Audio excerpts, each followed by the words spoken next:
ხო და აი გურული პოლიტიკოსი რას ფიქრობ ახლა მე რომ ბევრი ამბობს რომ არ უნდა წამოგებოდაო პროვოკაციას ზელენსკიო. მე რას ვფიქრობ რა, რომ ეს იყო გამიზნული პროვოკაცია, გამიზნული, რომ წყობრიდან გამოეყვანათ, პირველი ფრაზა რითაც შეხვდა მას ტრამპი უთხრა რომ ეს რა კაცვიაო, უხეშად.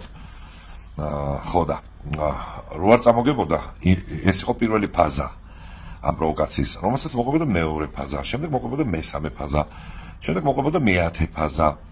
ანუ გამორიცხული იყო ეს პროვოკაცია მათი მაინც ზელენსკის გაგზავნებით დასრულდებოდა. ამიტომ აბსოლუტურად სწორად მოიქცა ზელე, როდესაც პირველივე ფაზაში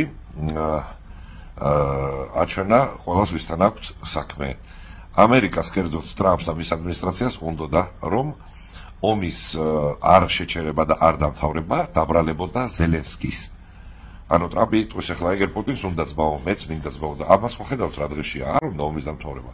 იმიტომაც უთხრა იქ რომ შენ ომის დამთავრება არ გინდაო.